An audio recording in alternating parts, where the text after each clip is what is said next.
guys, I'm Christina DeSalvo. And I'm Jordan Bryson. And this is April's first edition of the FHNtoday TV podcast. I hope everybody had an awesome break, and to get back in the groove of things, we have some videos to show you. First up, we have FHN's own Under the Arch. They rocked it at the coffee house, so we're going to show you a little bit more about them.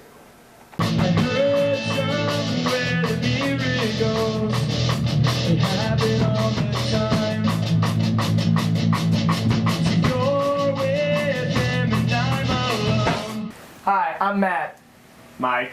I'm Jake. My name is Greg. Luke. And we are Under the Arch.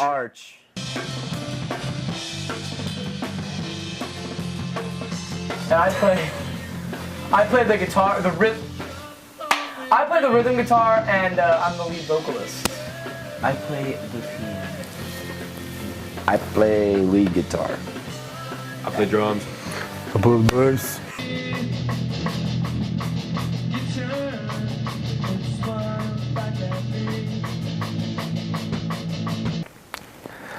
What does it mean, personally? Yeah. Forever local. Matt, you came up with the name of our band. I came up with the name. So.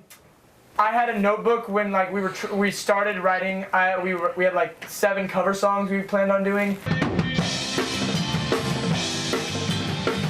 So I wrote those down in the back. I was like, well, we need a name. So I wrote down like 5 really, really bad names. One was like Barefoot Pandas. And then there were a bunch of really bad ones. And then Under the Arch was on the last one, and we just chose that one. So.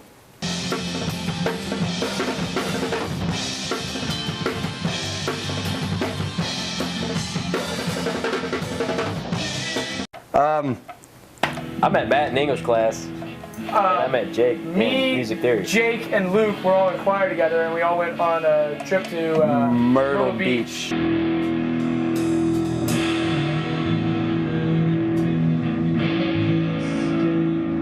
And we were all... That's not where we met, though. That's not where we met. We met in choir, but we went on a trip to Myrtle Beach, and that's where we got the idea for the band. I met Mike in drama. I met Greg in music appreciation. Best class. Basically, we all met in school. Yeah. School. Francis Town North is where we met.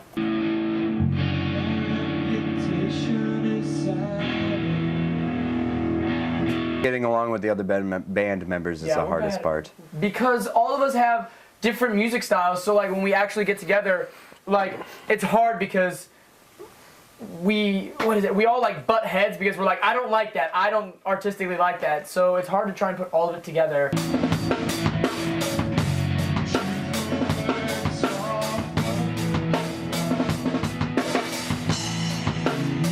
But I think that's what's going to make us really good, because we have 7 different styles going together, even though there's only 5 of us. It's like playing tug-of-war with a circular rope. Yeah. And we're all spread out equally. That's about right. That is a good analogy. And we make a pentagon. Yeah! Very good. That was a good answer. Rockin'! I wish I was in a band. Stop, please. This is a serious podcast. So now we have a Q&A with Kyle Melchior. Kyle enlightened us of the ins and outs of being on a golf team. 4. My name is Kyle Melchior. I was on the JV golf team the entire time last year. How long have you golfed? I would say I've been golfing for probably about 8 or 9 years. What is your favorite part about being on the team? I would say my favorite part would be taking the bus rides there, and of course playing. We had a really good time last year when we went out to Washington, Missouri to play in one of the tournaments. That was a really fun bus ride, and I liked playing. All right, so where do you have meets and how do they work? We usually have meets. Our home course is St. Peter's. It's out by Mid-Rivers. We get a tee time, and there are 5 people on varsity and 5 on JV. We usually pair up in groups of 4 with 2 from another school. It's usually a dual meet, which means 2 schools, Hal North and Hal, for example. Pair up with 4, and they're usually 9-hole matches. And we take the lowest score out of the 4, and then compare that with the other team. How often do you have practices, and where? And at practice, what do you do? We have practice every day starting about 3 o'clock. We practice up at Cave Springs Golf Center, and we usually just, it's a driving range, so we usually just hit a bucket or two of balls, and we work on different clubs and different swings. What's different about golf this year as opposed to past years?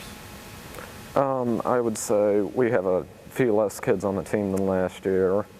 We got a new coach, Mr. Wright. He's a history teacher up here. It seems to be a little bit, I guess, organized could be a word to describe it. I like how it's organized and we have set times that we do things. How do you think the team will do this year? Are you going in the right direction? Do you think it's going to be real good? I think it will be. We have a smaller bunch, but I think we're good and we can go places if we just apply ourselves and really take it seriously and not goof off too much. I think we can go far. Let's get a handshake in here. Thanks for talking with us. No problem. Nice. I was on the golf team. You need to get your priorities straight. Next you're going to tell me you want to start lifting.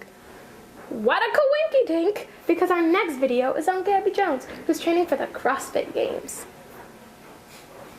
CrossFit is constantly varied, high-intensity working out that combines gymnastic movements and strength movements. It's really hardcore, but super fun. And I've been doing it for probably 4 months, 5 months, something like that. CrossFit Games are when the fittest people on earth come together and they compete against each other. And you'll have like women from all over the world, men from all over the world, just competing for the top title of the CrossFit Games. They're usually held in the summer in California, and I'm hoping to go in the summer of 2015, but I'm training for a local tournament that is in the end of March. I want to be part of them because they're awesome. The fittest people, you get to say, you know, I can deadlift 400 and something pounds, and not a lot of people can do that. There aren't really any qualifications, but you have to be tough. There's a lot of tough people there, and you have to have your A game. This is my first time competing, and the thing I'm most nervous about is who else is going to be there. I mean, I'm really short, and I can't jump up and grab the pull-up bar, and I know that a lot of other women can. And that may be a really big problem. And so I'm a little nervous about pull-ups. Gabby, since she's short, she definitely has like deadlift, squats. Those are definitely really good for her. Weaknesses would be wall balls, but I mean, that's just not good for short people. But yeah, she's strong. She's really good. Gabby's got a great work ethic. She's in every day. She's dedicated. She wants it. Nice. I win. Don't. How about something you can do, like singing? Oh yeah! I totally forgot that I'm in the spring musical, High School Musical, and our last video is an exclusive interview with the leads. Both the directors we've had fun, but we work hard too. We don't have all fun, but we don't do all work. We mix pleasure and business together, I guess you could say. Whoa! The set!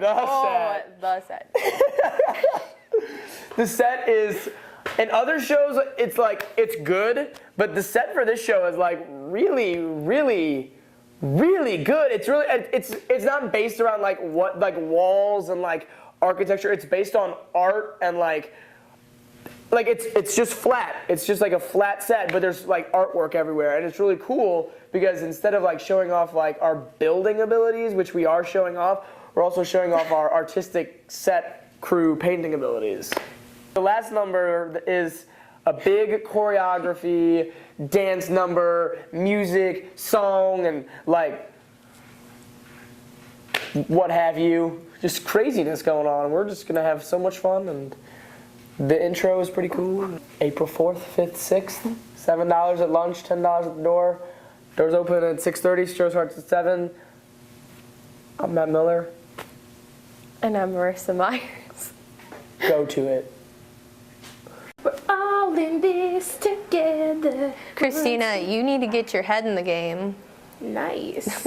Well, that's all we have, so check back for the next podcast on April 17th, aka Paper Day. I am Jordan Bryson. And I'm Christina DeSalvo. You stay classy, FHN.